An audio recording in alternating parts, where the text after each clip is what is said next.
Bila terbukti betul nasab anda seorang Sayyid, saya akui anda Sayyid. Selesai. Aing hayang nyaho siap keturunan saha, siap ente tes DNA. Nah, yang palsu ini, saudara, harus kita bersihkan. Nggak boleh ada di tengah-tengah kita kebohongan dan kepalsuan. Setuju? Saya aja nggak pernah ngaku-ngaku turunan Rasulullah aja berani tes DNA. Yang suka ngaku-ngaku itu kapan tes DNA? Kamu kapan Har? Kapan Pik? Kapan sih? Seluruh Santana Kesultanan Cirebon dan seluruh zuriah Sunan Gunung Jati, seluruh zuriah keluarga besar Wali Songo yang dirahmati oleh Allah Subhanahu wa taala. Saya Pangeran Kuda Putih, Sultan Sepuh Jainuddin II Aryana Terja, Sultan Sepuh Keraton Kasepuhan Cirebon. Dalam hal ini menyikapi rumor di media sosial yang sangat luar biasa rame dan juga membuat semua pihak bingung, ya. Dan ini yang mendorong bahwa akhirnya saya harus menyampaikan sesuatu hal. Dan ini yang tidak habis pikir, ya. Saya tidak habis pikir bahwa statement tersebut keluar dari orang yang selama ini saya hargai, ya, saya hormati bahkan, ya. Tidak menyangka bahwa bahasa tersebut ini sangat menyakitkan, khususnya keluarga besar Wali Songo, ya, dan juga Sunan Gunung Jati. Ya, saya yang ada di Keraton Kasepuhan sebagai Sultan pun kaget mendengar hal tersebut, ya. Ini yang saya putarkan video beliau, ya, dalam sebuah pernyataannya yang sangat luar biasa, dengan semangat dan menggebu-gebunya penuh dengan keyakinan sekali. Banyak orang sekarang ngaku cucunya Wali Songo, bahwasanya tidak ada anak cucu Wali Songo. Kalau ada orang yang sekarang ini, yang sekarang ngaku cucunya Wali Songo, itu nggak ada. Sekalipun ada dari pihak ibu, bukan dari pihak abah. Kalau dari pihak ibu terputus. Wali Songonya para habaib. Ini menurut para ahli nasab, hampir 500 tahun generasinya lenyap. Ya. Ya, ini di statement ini oleh Bahar Smith. Siapa yang tidak kenal sosok beliau yang notabene dikenal dengan Habib Bahar Smith, ya. Ini yang sangat disayangkan keluar dari mulutnya beliau dengan penuh keyakinan yang menyatakan bahwa turunan Wali Songo ini terputus. Wali Songonya habaib, tapi turunannya ini tidak ada di Nusantara. Kalaupun perempuan itu terputus. Namanya anak, nggak ada yang terputus, tetap saja turunan, model laki-laki, model perempuan, ya.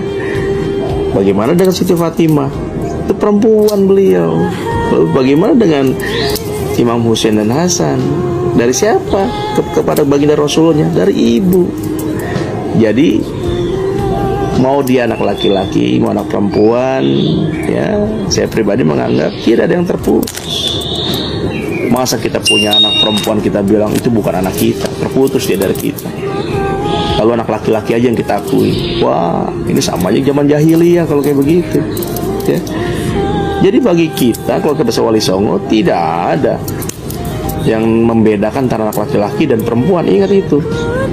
Lalu, ya, Kesultanan Cirebon, Keraton Kasepuhan, ini sultannya masih ada.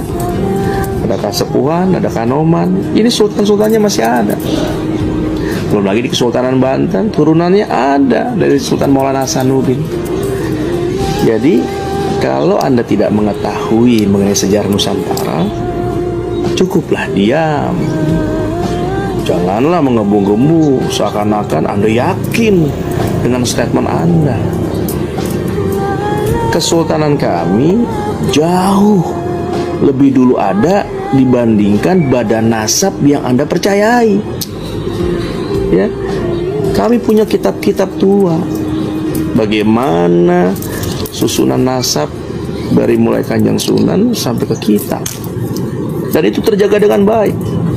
Kalau di keraton namanya ada babon keraton, ada babon silsilah, ada akte lahir dari keraton yang menyatakan bahwa seseorang tersebut tersambung kepada Kanjeng Sunan, baik dari jalur laki-laki maupun jalur dari perempuan.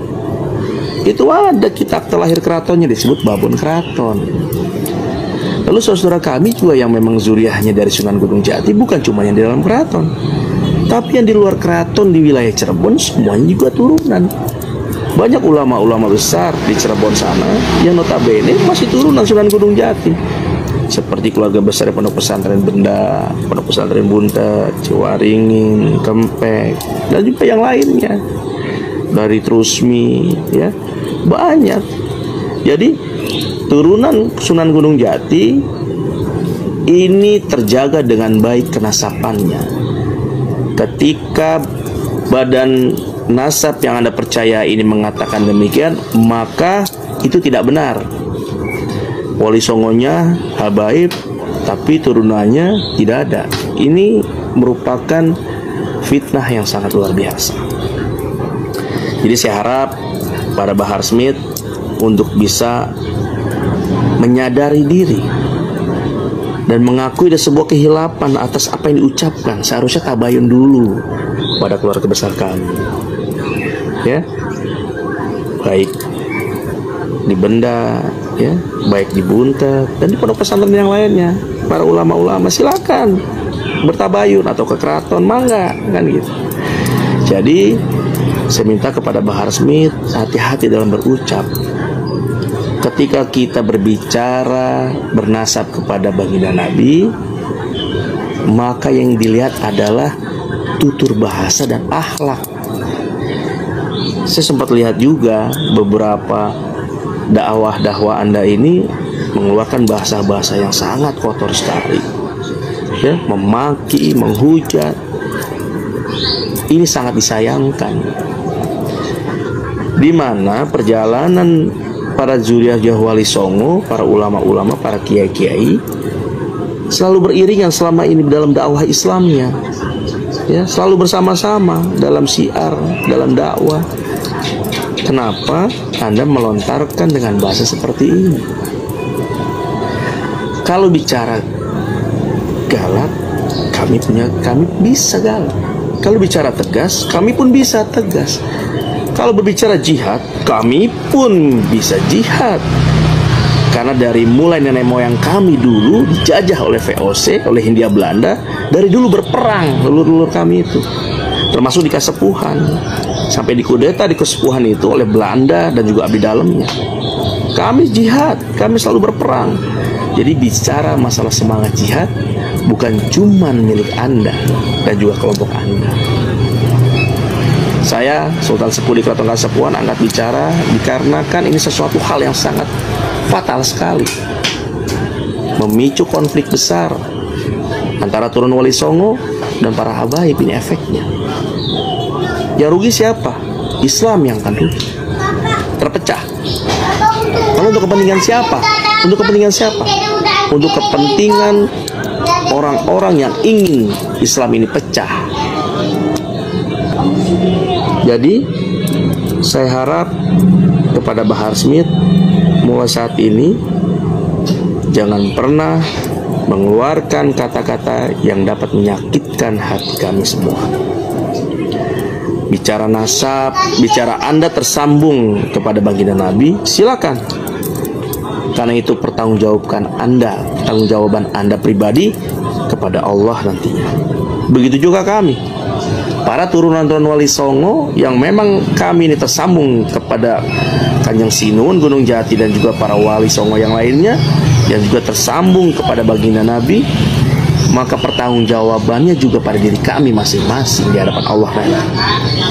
Jadi jangan pernah menyakitkan hati. Sesungguhnya baginda Rasulullah tidak pernah terucap dari mulutnya untuk menyakitkan hati orang lain. Ketika kita mengakui bernasab kepada baginda Rasulullah, maka jaga sikap, jaga akhlak.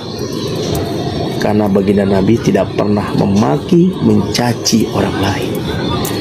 Apakah pantas kita sebagai turunannya kita mengeluarkan dalam dakwah sebuah cacian dan makian terhadap orang lain, walaupun orang itu salah? cucuku adalah tanda keamanan, maka amannya bumi tergantung amannya habaib seluruh Indonesia. Kalau Habib di Indonesia sudah tidak aman, bukan cuma Indonesia yang tidak aman, tetapi bumi akan dihancurkan oleh Allah Ta'ala.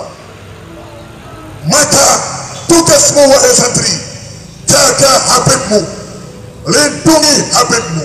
Caranya jangan celah, jangan caci, jangan maki, jangan hina, jangan rendahkan, meskipun wujudnya seperti setan. Amar ma'rufnya bagaimana? Amar ma'ruf nahi mungkar disampaikan dengan kalimat yang benar, kata-kata yang baik, bukan mencaci, bukan memaki, bukan merendahkan, bukan menghinakan. Miris medsos, jangan ikut-ikutan. Siapapun Habibnya, Habib yang sepaham dengan Habib Rizik, Habib yang tidak sepaham dengan Habib Rizik, Habib yang sepaham dengan kamu, Habib yang tidak sepaham dengan kamu, namanya Habib, hormati, muliakan, junjung tinggi. Jangan sampai tanganmu mengetik, menulis, atau lisanmu berbicara yang buruk terhadap anak cucu Nabi Muhammad SAW. Kalau mau dunia ini aman,